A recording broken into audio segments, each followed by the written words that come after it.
mighty on your throne. You reign, you ancient Zion's king. Cry out, Kadosh, you are mighty on your throne. Why men slept?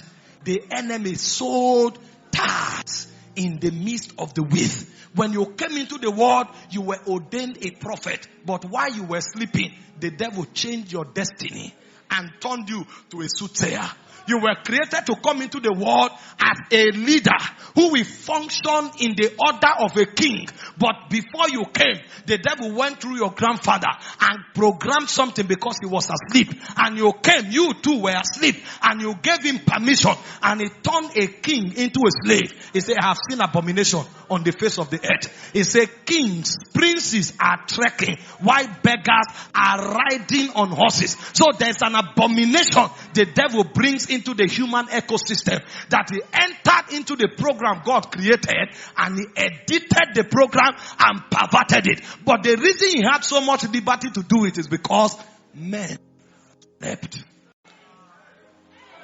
Men slept. So a warrior can become a victim. A king can become a servant.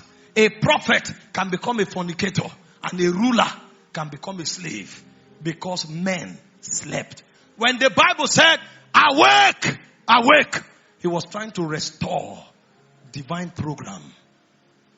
He was trying to reprogram what the devil altered. And so the cry for an awakening is a cry for the program of God to find expression. The first reason why the devil wants men asleep is so that he can inject his own program. He doesn't have what it takes to go to where destinies are formulated. And so he will wait for destinies to manifest so that he can alter them. But he will not be able to alter them until men sleep. Number two, why is your slumber so important to the devil? Number two, the only way the devil can take over a territory is when men are asleep. Because when you change the program, there has to be a place for it to manifest. I'm telling you about Lagos. You know, some people came into Lagos, they say they are looking for job opportunity. They don't know that Lagos is a busy place in the spirit realm. They don't know the princes that rule in the territory. And so they came into Lagos innocent. But after 4 years, they have become masters of swindling and manipulation.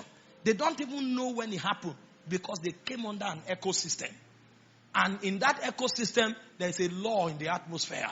You must obey that law to survive. So the devil allows men to sleep so that he can take over territories, dominate those territories, and establish his laws in those territories. 1 Peter chapter 5 verse 8. I want to give you scriptures so that you read them. Don't worry, tonight is our first night.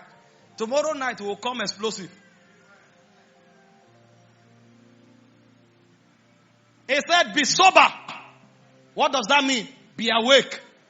Be conscious. He said, be vigilant. This is double emphasis. Be sober. Be vigilant. He said, because your adversary, the devil, as a roaring lion, is walking about seeking whom he may devour. Be sober. Be vigilant. You have an enemy. You didn't choose him. He chose you. You know, you think the only time you can have a problem with somebody is when you have misunderstanding.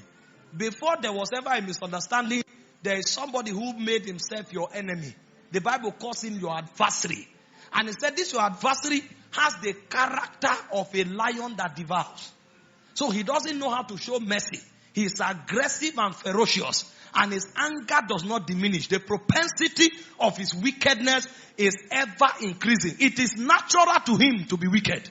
He is moving like a roaring lion, seeking whom he may devour. But you see, the way the devil devours men is not just to eat them up. It's to create a territorial program. So that when they are gone, even their children will enter the trap. Most of you, the battles you are fighting now is the battles your great-grandfather created. Because he needed money urgently. He went and buried a virgin. And because he did that, there is a blood crying against your lineage. When you came, you didn't know anything happened. But the one who devours systematically. And so he took over an atmosphere. He took over an environment. I'm showing you the things that the light of Christ will break off your life. That's why when you awake, Christ will have to shine on you. If Christ does not shine on you, the territory will still be in darkness. Isaiah 56 verse 9 and 10. See what the Bible said. I'm showing you some things that are happening overhead that we came into innocently, not aware. Now, when men slept, see what the princes began to do. They began to invite more wicked spirits. He said, all ye beasts of the field, come and devour. That's why I told you, the devil devours systematically. He said, yea, all ye beasts in the forest. He said, come. He said, his watchman is blind. They are ignorant. They are all dumb dogs. They cannot bark, sleeping, lying down, and loving slumber. So when you sleep, the demon that came to make you sleep will not do anything.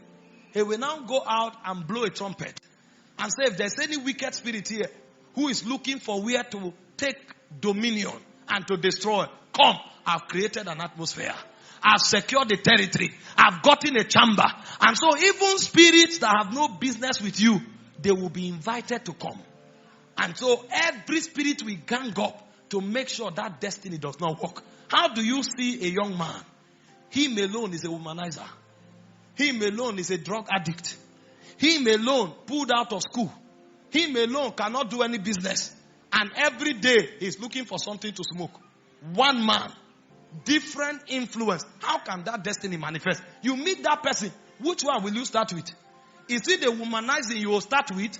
Or the drugs that he injects in his blood? Or the smoking? Or the stealing? Or the lying? So you see that one person is a compendium of problems. Because many spirits were invited. And they are using that man as a gate to achieve their purpose. If Christ does not shine his light, that person is doomed.